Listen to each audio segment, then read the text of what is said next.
Hindi pa rin matanggap ng mga naulilang pamilya ang sinapit ng kanilang mahal sa buhay matapos ang malagim na aksidente na naganap nitong nakaraang linggo sa kahabaan ng Andaya Highway sa Ragay, Camarines Sur. Nawalan sila ng anak, kapamilya, kaanak at kaibigan. Sa pagbisita ng news team sa mga biktima sa bayan ng Lupi, dama ang mabigat at matinding lungkot maging pangungulila ng naiwang mga kaanak. Kwento ng mga kaanak, tila kahapon lamang nang sila ay magkakasama kaya't hirap pa rin silang tanggapin ang biglang pagkawala dahil sa insidente. Sa bawat sulok umano ng kanilang tahanan, naroon pa rin ang alaala ng kanilang minamahal, gayon din ang pait ng katotohanang wala na ang mga ito. Sobrang miss po.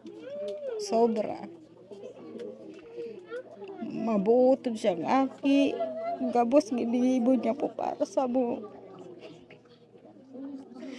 Mayo pong katumbas ang pagbadangat siya sa mo. Kaya grabe ang pagpadangat niya sa iya. Marami po. Kasi si banding ng pamilya. Unang-una,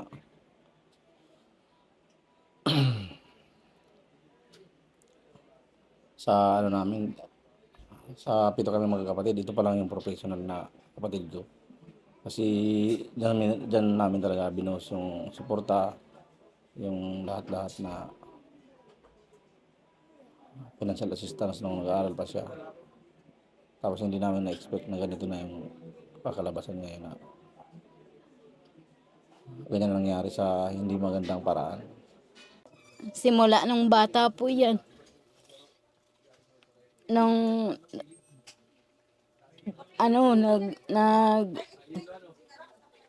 simula natin ng elementary. Hindi siya layas na bata. Mabait na bata siya. Punta ng school, bahay, school lang, bahay, school. Kung hindi siya yayain nung grade 6 na magpunta sa ilog, maligo sila. Hindi naman po yan naglalayas. Dito lang po yan sa bahay. Punta dito lang sa barkada, kung dyan lang sa kapitbahay. Ganun lang.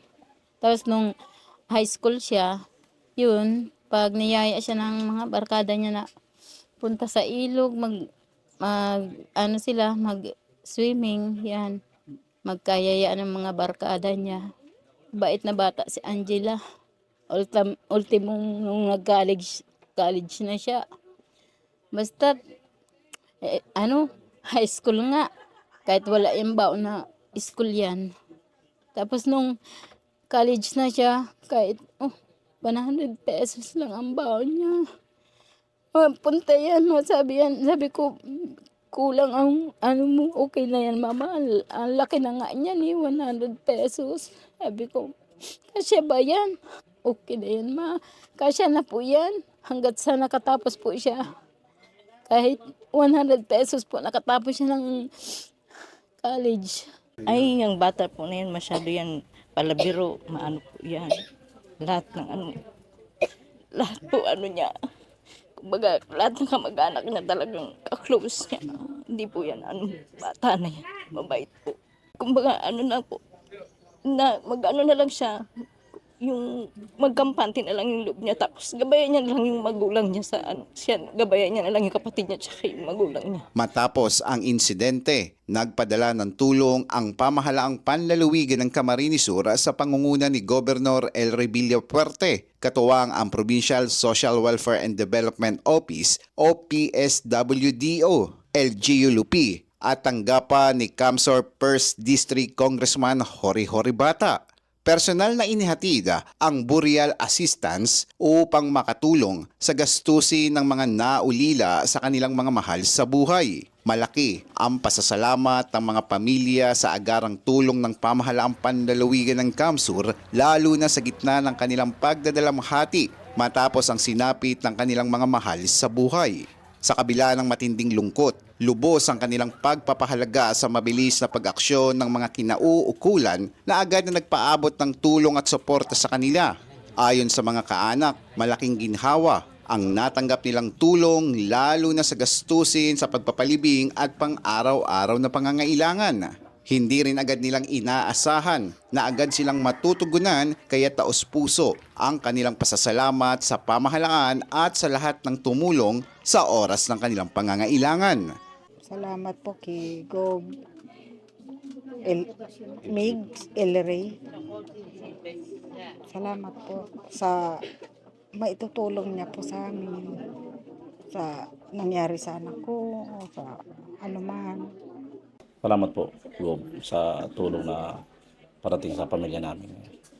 Magpapasalamat po kami ng malaki kasi malaking tulong po yun sa amin. Maraming salamat kay Kung tsaka kay Gob po. Nagpapasalamat po sa kanya na matutulungan niya ako sa ganito na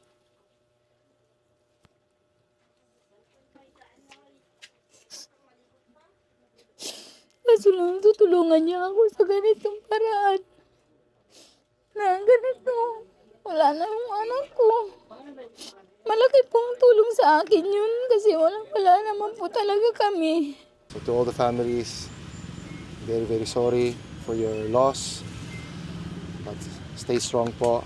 Ako, si Mayor Tope, si Gob El Rey, lahat po. As much as possible, we will support and we are always here. Eli Balbin, CSN.